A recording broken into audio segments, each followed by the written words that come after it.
Hey guys, from the title of this video, I'm sure you can kind of figure out what I'm about to discuss. First of all, I was going to make this yesterday, but I chose not to because I wanted to kind of collect my thoughts more first. I was very sad. I cried several times yesterday.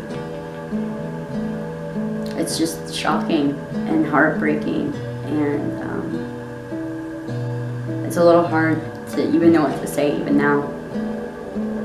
I already knew that I kind of live in this democratic liberal bubble. I don't think it's wrong to live in a bubble necessarily, but I think because I think so many Democrats are and were living in a bubble, it's been far more shocking and hard to handle how much hatred apparently is going through the country right now. And I am obviously a woman. I'm young. I'm going to be 24 in about a month or two, and I'm gay. The outcome of this election has certainly hit home for me and certainly makes me fear for my safety and for my friends' safety. And I feel very fortunate that I live in a state that is majority Democratic, and I feel like I have less to fear than some other people I know. Hillary won the popular vote. Ever since I've understood what it is to vote, I've never understood the electoral system. It just doesn't make sense to me. Why do we vote if not necessarily our votes are going to count in a way? And this is living proof. She won the popular vote, and I'm gonna put the results here on the screen that are current right now when I'm editing this video. And I'm filming this and I'm gonna edit it and put it up today. All of this is current information that I have as of Thursday, the 10th of November. And as you can see from the results, she won the popular vote by a lot of people. The last president who won the electoral vote but not the popular vote was in 2000, and it was George Bush. And the time before that it had happened was in 1888. I mean, it's a system that doesn't work, and it doesn't make sense to me. And I'm not just saying this because the Democrats lost. I'm saying this because even when Obama was running, and I mean, he would have won either way. Even when he was running, I just didn't understand the system and why we have it. And I think that we need to go off a popular vote. I also did a little bit of research into people who voted. We have about 320 million people in this country, maybe a little bit more or less, but around 320, and only about 125 million people voted. I understand that part of the 2/3 of the nation that did not vote were not eligible because they're too young or whatever, all the reasons. But from what I understand, half of the eligible people that could have voted didn't. When it comes down to it, I think that the democratic system is great, and I think it's amazing that we get to vote, because without it, we'd have dictatorship.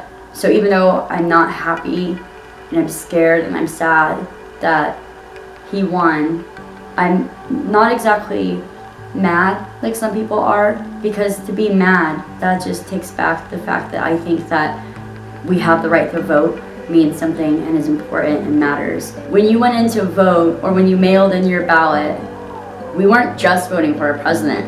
We were voting for a lot of things in your state and laws and whatnot. The 6 million plus people who voted for people that were not the two Republican Democrat options weren't just voting for a president. And that's something that we should try to keep in mind when people are upset with those people. As far as Donald Trump winning, I'm really hoping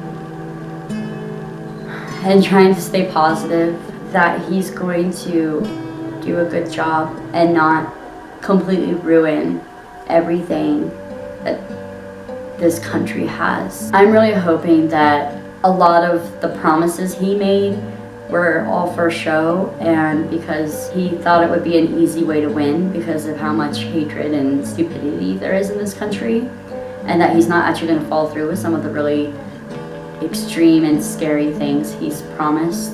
What really scares me more than anything, though, than him being president, is his VP, which is a terrifying person, and his supporters, because ultimately I think a lot of them, whether Donald Trump is going to follow through with what he promised or not, a lot of the people who voted for him share those values and hatred, and I'm very scared about how people are going to choose to act and think it's acceptable. And I'm scared that he's going to continue, Donald Trump, is going to continue to turn a blind eye and basically invite this sort of behavior and hatred to minorities.